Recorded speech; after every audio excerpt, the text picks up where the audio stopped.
श्रीदेव पाटेकर, श्रीदेव उपरकर आणि सर्व सावंतवाडीकरांना माझा स्नेहपूर्वक नमस्कार। आज सावंतवाडी शहराची नगराध्यक्षाच्या निवडणूक लढण्याची आम्हाला संधी दिली, त्याच्यासाठी सर्वप्रथम आमचे मुख्यमंत्री देवेंद्र फडणवीसजी, आमचे प्रदेश अध्यक्ष रवींद्र चव्हाणजी, आमचे खासदार माननीय नारायण राणेजी आणि आमचे पालकमंत्री माननीय नितेश राणेजी, त्यांना माझा खूप खूप आभार। हे निवडणूक लढण्याची मला राजेसाहेब, राणीसाहेब, युवराज आणि माझे आईबाबांनी खूप प्रेरणा दिली आहे आणि साथ दिला आहे, त्याच्यासाठी मी खूप आभारी आहे। आणि हे निवडणुकीच्या वेळी, प्रचाराच्या वेळी आम्हाला खूप मदत आणि सपोर्ट होती, त्याच्यासाठी माननीय प्रभाकर सावंतजी, महेश सारंगजी, मनीष दळवीजी, विशाल परबजी, वेदिका ताईजी, श्वेताताईजी, संध्याताई आणि भारतीय जनता पार्टीचे सर्व उमेदवार सर्वांनी आम्हाला खूप मदत केली आहे, खूप साथ दिला आहे आणि आज आम्ही जे विजय झाले आहे ते त्यांच्या सपोर्टनी झाले आहे। सावंतवाडीमध्ये आम्हाला खूप चांगलं बदलाव आणायचा आहे। मला एक सिस्टमॅटिक आणि एड्युकेटेड अप्रोचनी पुढे जायचं आहे आणि निवडणुकीच्या वेळी आम्ही खूप घरी फिरले, लोकांशी भेटले आणि लोकांनी आम्हाला खूप प्रेम आणि आशीर्वाद दिलं। मला काम करून त्यांचा हे आशीर्वाद पुढे घेऊन जायचं आहे। हे माझी पहिली निवडणूक आहे आणि मला विजय करून दाखवला आहे, त्याच्यासाठी मी खूप खूप आभारी आहे।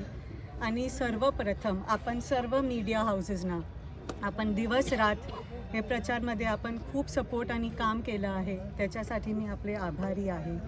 आणि मी सर्वांना तेच सांगणार की सर्व नगरसेवक आणि नगरसेविकाच्या सहकार्यातून आम्ही सावंतवाडीला सुंदर आणि विकसित करून दाखवूया, ते माझे शब्द आहे। आज मी हे जे निवडणुकीमध्ये उभी राहिली आहे ते फक्त माझे पूर्वजांच्या आशीर्वादमुळे राहिले आहे। माझे पूर्वजांनी सावंतवाडीसाठी खूप काम केले आहे आणि त्यांचा आशीर्वाद आम्हाला आहे आणि मी त्यांच्या हे लोकसेवाचा आशीर्वाद पुढे अजून घेऊन जाणार आहे। आणि सावंतवाडीला मी जे म्हणत होते, दरवेळी म्हणत होते की मी सावंतवाडीला ग्लोबल मॅपवर घेऊन जाईल, ते आम्ही करून दाखवूया। ते आमची परंपरा आहे, ते आमची संस्कृती आहे आणि ते आमचं शिक्षण आहे। आज आम्ही जे नगरपालिकामध्ये सगळं नगरसेवक आणि नगरसेविका आले आहे ते फक्त एकच ध्येय आणि एकच लक्ष्याकडून घेऊन आले आहे की सावंतवाडीला विकसित करायचं आहे। आता निवडणुकीच्या वेळी जे पण झालं असणार त्यांना आम्ही विसरणार आहे, लॉंग फॉरगॉटन, आणि फक्त एकच लक्ष राहणार सावंतवाडीला विकसित करून। प्रचाराच्या दरम्यान अनेक मुद्दे सावंतवाडी शहराच्या विकासाच्या दृष्टीने समोर आले। आज तुम्ही विजयी झालेला आहात आणि आज पुन्हा एकदा सावंतवाडीचा प्रथम नागरिक म्हणून तुम्ही काम करणार आहात, कोणते मुद्दे असे हाती घ्यायचे?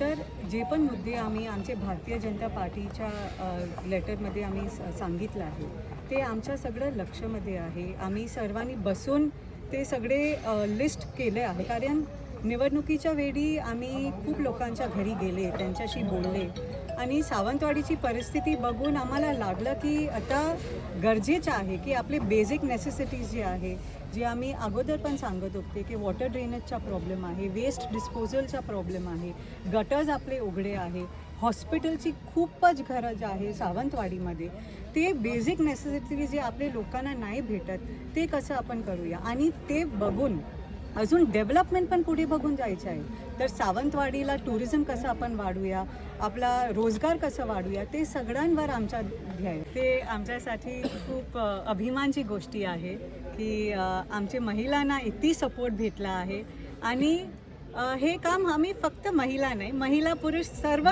एकत्र येऊन काम करणार आहे। सर्वांना परत एकदा खूप खूप माझे नमस्कार आणि माझे आभार की आपल्याला आम्हाला सपोर्ट दिलं आणि आज आम्हाला विजय केला। ते जे एक वॉर्ड राहिलं होतं त्यांना पण मी काम करणार, त्यांच्यासाठी पण काम करणार आणि नेक्स्ट इयर ते आम्हाला मत देणार, ते माझे शब्द। तर मी अगोदर पण सांगितलं होतं की एक सुंदर प्लॅन आला आहे। स्वर्धा भट म्हणून आपली सावंतवाडीची मुलगी आहे, त्यांनी आपल्याला एक सुंदर प्लॅन प्रपोज केला आहे। ते आम्ही आता काम करणार आहे की कसं आपण आपलं प्रॅक्टिकली त्यांना इम्प्लिमेंट करू शकू। मी जेव्हा सांगितलं जे पण आम्ही सावंतवाडीमध्ये करणार ते एक एड्युकेटेड आणि सिस्टमॅटिक अप्रोच घेऊन करणार आहे. तर त्यांना थोडा टाईम लागेल, असं नाही की आज सांगितलं आणि उद्या होणार. पण मी ते सांगू शकते की जेव्हा ते झाला आणि हे 5 वर्षमध्ये ते होणारच, पण ते लॉंग लास्टिंग असणार.